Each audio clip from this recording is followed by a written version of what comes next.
সরকারের যে বিভিন্ন মন্ত্রণালয় থেকে বরাদ্দ বা অন্যান্য বিষয়গুলো আছে সেগুলোর ক্ষেত্রে আমরা বৈষম্য দেখেছি। তাদের ব্যাপারে গতকালকেও কথা হয়েছে, আপনি বিরোধী দলের কাউকেই এই বিবেচনায় আনা হয়নি। আমার এলাকাতেও তো সরকারি দলের সমর্থকরা বসবাস করেন। সরকার সকলের সরকার হয়ে উঠুক। হ্যাঁ, আমার অভিজ্ঞতা হচ্ছে এই যে বৈষম্যের যেটা বিষয় সেটা হচ্ছে যে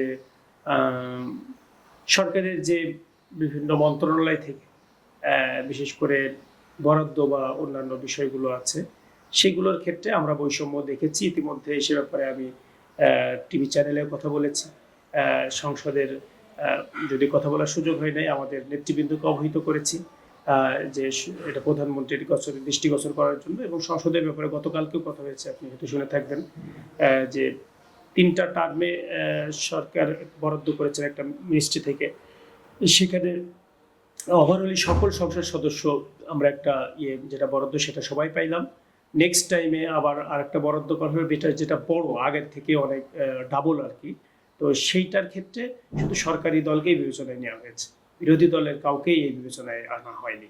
এটা আমরা উপস্থাপন করেছি যে আমার এলাকাতেও তো মানে সরকারি দলের সমর্থকরা বসবাস করেন, নেতৃবৃন্দ বসবাস করেন। তাহলে যদি আমার আসন বঞ্চিত হয় তাহলে তো ওই ব্যক্তিও বঞ্চিত হয়ে যায়।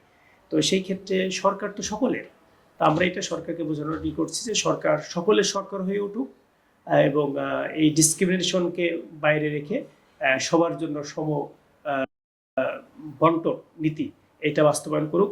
আমরা দীর্ঘ বিরাট বড় একটা বাজেট সামনে দেখতে চলেছি।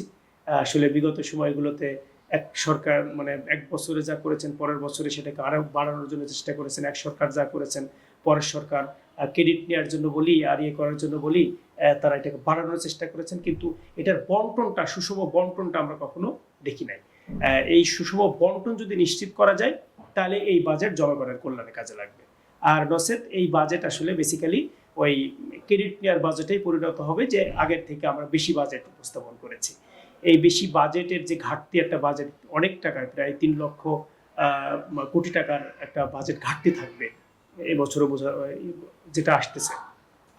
এই ঘাটতি পূরণ সবসময় আমরা ঘাটতি হতেই পারে, তবে সেই ঘাটতিটা যেন রিজনেবল হয়, এটা হচ্ছে আমাদের বক্তব্য। আমরা সংসদে এগুলো উপস্থাপন করবো বাজেট সংক্রান্ত ব্যাপারে।